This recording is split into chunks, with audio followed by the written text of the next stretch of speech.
Assalamualaikum warahmatullahi wabarakatuh. Saya Dwi Putri Maulidia. Di sini saya akan mempresentasikan materi tentang terapi modalitas pada keperawatan psikiatri.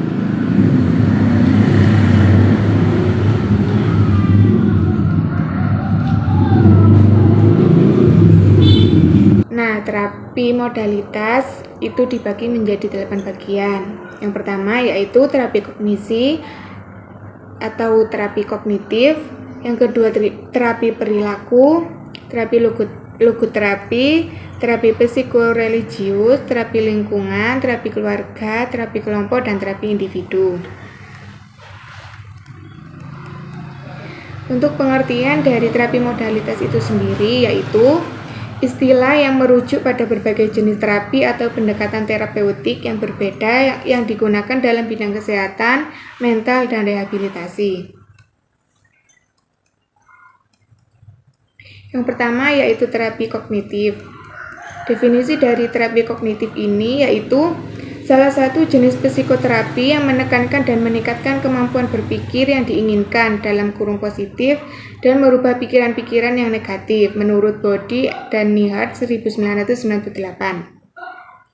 Terapi kognitif adalah suatu proses-proses mengidentifikasi atau mengenali pemikiran-pemikiran yang negatif dan merusak yang dapat mendorong ke arah rendahnya harga diri dan depresi yang menetap. Nah, proses terapi kognitif ini dilakukan dengan membantu menemukan stresor yang menjadi penyebab gangguan jiwa. Nah, selanjutnya mengidentifikasi dan mengubah pola pikir dan keyakinan yang tidak akurat menjadi akurat. Untuk itu, salah satu prinsip dari terapi kognitif ini adalah memodifikasi perilaku dengan mengubah pola pikir dan keyakinan tersebut. Untuk tujuan dari terapi kognitif ini, yang pertama, mengubah pikiran negatif menjadi positif. Yang kedua, mengetahui penyebab perasaan negatif yang dirasakan.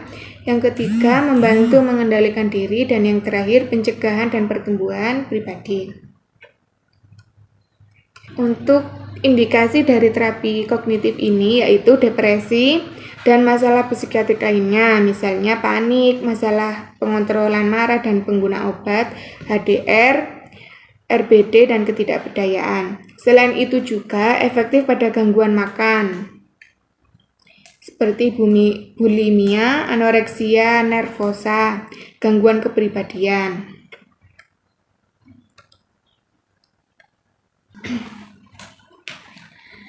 Yang kedua ada terapi perilaku. Untuk definisi dari terapi perilaku ini adalah teknik berdasarkan prinsip pengkondisian operan. Token ekonomi didesain bagi pasien penyakit mental agar menghasilkan perilaku yang diinginkan. Tujuan terapi untuk meningkatkan kemampuan yang dimiliki, meningkatkan kemampuan perawatan diri, meningkatkan kemampuan mengontrol perilaku kekerasan, dan meningkatkan kemampuan klien dalam interaksi sosial. Nah, untuk teknik terapi perilaku yang digunakan yaitu ada 5. Yang pertama role model, conditioning operan, desensitisasi sistematis, pengendalian diri, dan terapi aversi atau rileks kondisi.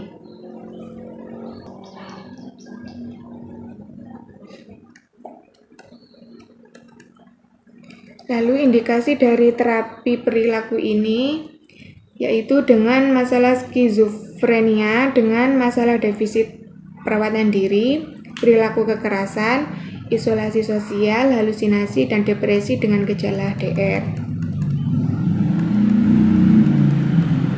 Nah, untuk proses pelaksanaan terapi perilaku token ekonomi terdiri dari 4 sesi. Sesi pertama yaitu untuk mengadakan kontrak, melatih kemampuan klien. Yang kedua, melatih kemampuan klien kedua. Yang ketiga, melatih kemampuan klien ketiga. Dan sesi yang keempat, untuk mengungkapkan manfaat dan hasil dari latihan tiap sesi, serta merencanakan tindak lanjut. Baik, selanjutnya ada terapi kognitif dan perilaku kognitif behavioral terapi atau CBT. Terapi psikososial yang merubah pola pikir negatif menjadi positif, sehingga perilaku maladaptif yang timbul akibat pola pikir yang salah juga akan berubah menjadi perilaku yang adaptif. Nah, tujuan dari terapi ini yaitu untuk merubah pola pikir negatif menjadi positif, merubah perilaku negatif yang timbul akibat pola pikir yang salah, melatih klien untuk memiliki kemampuan berespon secara adaptif. Nah, untuk indikasinya yaitu depresi, ansietas, panik, agorafobia, sosial fobia, bulimia, obsesif kompulsif disorder, PTSD, psikosis, marah, distres HIV, masalah keluarga, kelainan fungsi seksual, dan kerusakan personality.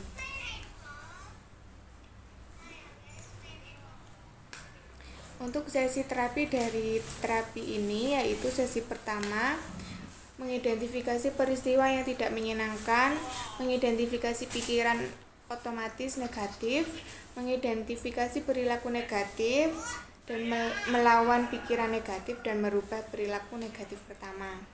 Untuk sesi kedua, yaitu untuk melawan pikiran otomatis negatif kedua dan mengubah perilaku negatif kedua. Sesi 3 untuk memanfaatkan sistem pendukung, dan yang terakhir yaitu sesi keempat untuk mengevaluasi manfaat melawan pikiran otomatis negatif dan mengubah perilaku negatif. Yang selanjutnya ada logoterapi. Menurut Bastaman 2007, logoterapi berasal dari bahasa Yunani yaitu logos yang berarti makna atau meaning dan juga rohani atau spirituality. Sedangkan terapi adalah penyembuhan atau pengobatan. Logoterapi berfokus pada pencarian makna dalam kehidupan sebagai faktor sentral dalam kesejahteraan manusia.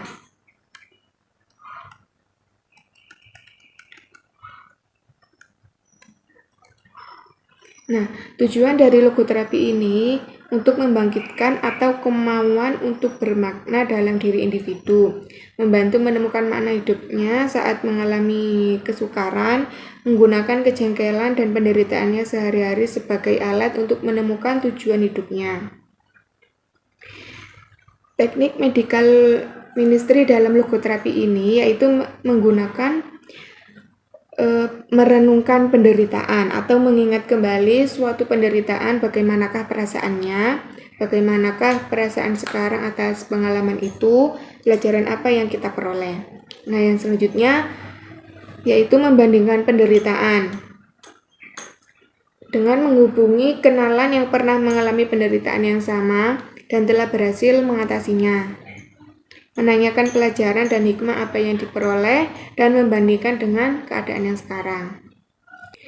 Nah, untuk indikasi dari logoterapi yaitu coping pada penyakit kronis terminal, coping pada penyakit fisik kronis, proses berduka atau berkabung, depresi, post-traumatic syndrome disorder atau PTSD, manajemen stres, pencegahan dan pemulihan akibat ketergantungan alkohol, gangguan personal, gangguan obsesi kompulsi seperti fobia, gangguan neurosis somatogenik, gangguan neurosis psikogenik.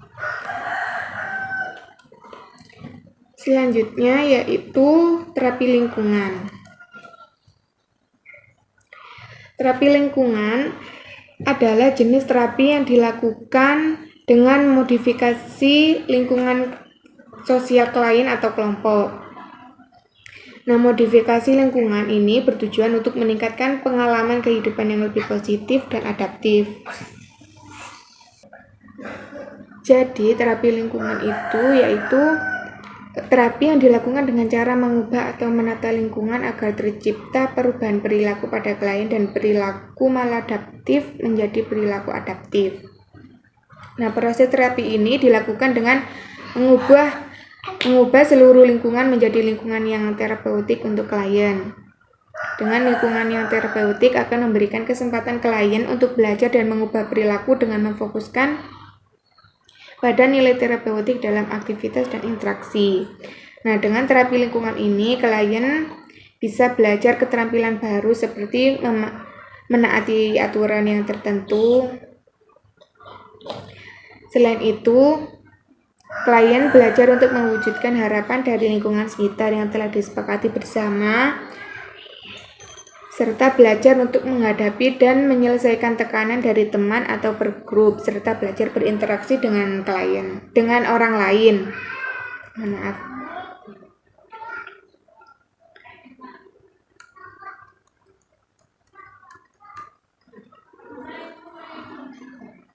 Nah, terapi lingkungan itu ada 4, yaitu traditional case management service. Yang kedua, vocational development, grup terapi dan alternatif terapi.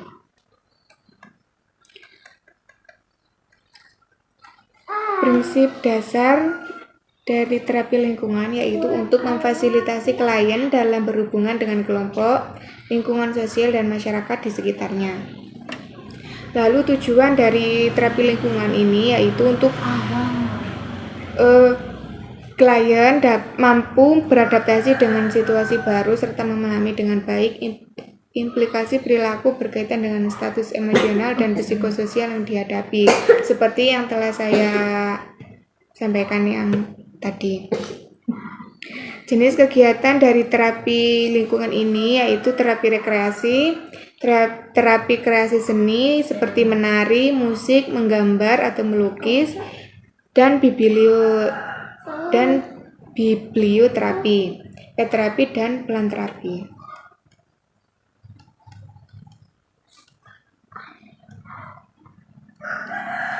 Lalu selanjutnya ada terapi psikoreligius. Definisi dari terapi psikoreligius ini yaitu terapi psikologis dengan menggunakan pendekatan agama atau religi. Religiusitas mampu mencegah dan melindungi dari penyakit kejiwaan, mengurangi penderitaan, meningkatkan proses adaptasi dan penyembuhan. Selanjutnya yaitu ada terapi keluarga. Terapi keluarga adalah terapi yang diberikan kepada seluruh anggota keluarga di mana setiap anggota keluarga memiliki peran dan fungsi sebagai terapi. Terapi ini bertujuan untuk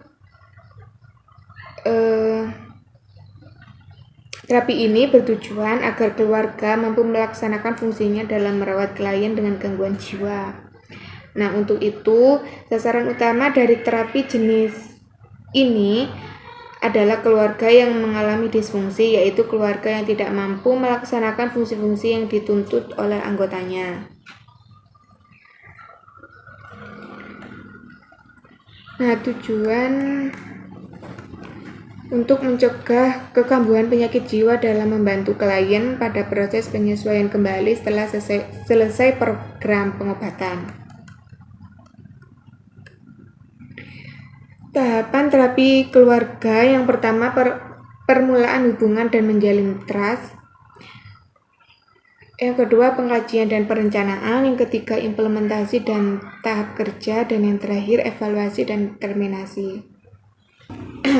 Selanjutnya ada terapi individu.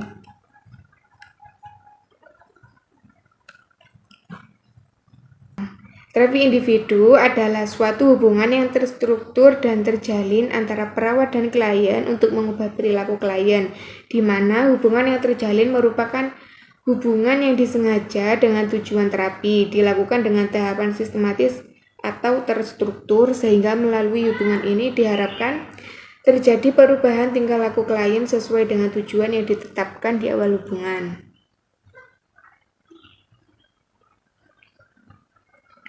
Nah, tujuan dari terapi individu ini yaitu untuk mengembangkan kemampuan klien dalam menyelesaikan konflik, meredakan penderitaan emosional, dan klien dapat memenuhi kebutuhan dirinya.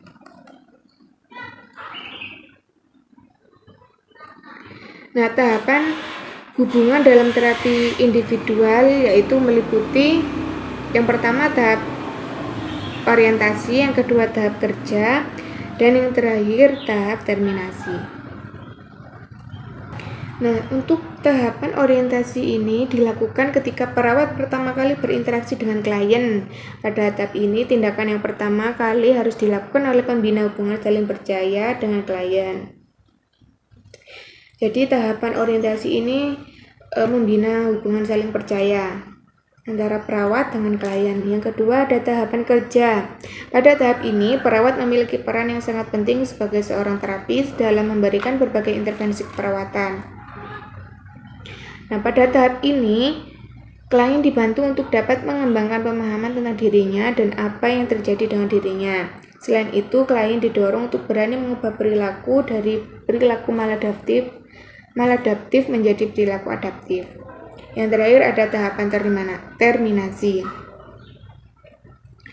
Pada tahapan terminasi ini terjadi bila klien dan perawat menyepakati bahwa masalah yang mengawali terjadinya hubungan terapeutik telah diselesaikan dan klien telah mampu mengubah perilaku dari maladaptif menjadi adaptif. Baik, indikasi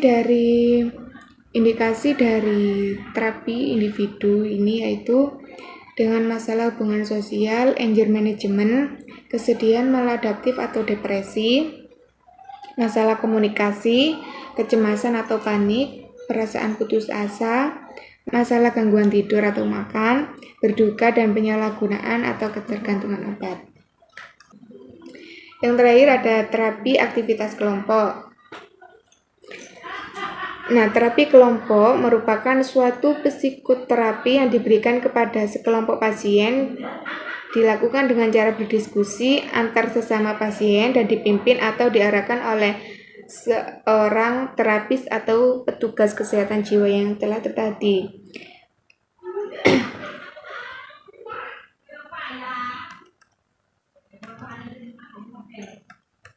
Nah, untuk manfaat dari terapi aktivitas kelompok atau bisa disebut dengan TAK, yaitu untuk meningkatkan kemampuan menilai dan menguji kenyataan atau reality testing melalui komunikasi dan umpan balik dari orang lain. Yang kedua, untuk meningkatkan kemampuan sosialisasi pasien. Yang ketiga, meningkatkan kesadaran tentang pentingnya hubungan antara reaksi emosional diri sendiri dengan perilaku defensif atau bertahan terhadap stres dan adaptasi. Yang terakhir ada untuk membangkitkan motivasi bagi kemajuan fungsi-fungsi psikologis seperti kognitif dan efektif. Nah, secara khusus tujuan dari terapi aktivitas kelompok ini adalah untuk meningkatkan identitas diri pasien, menyalurkan emosi pasien secara konstruktif, meningkatkan keterampilan hubungan sosial yang akan membantu pasien di dalam kehidupan sehari-hari, bersifat rehabilitatif, meningkatkan kemampuan ekspresi diri, keterampilan sosial, kepercayaan diri, kemampuan empati, dan meningkatkan kemampuan tentang masalah-masalah kehidupan dan pemecahannya. Nah, cukup sekian presentasi dari saya. Kurang lebihnya mohon maaf sebesar-besarnya. Bila ada salah kata, mohon maaf sebesar-besarnya. Wassalamualaikum warahmatullahi wabarakatuh.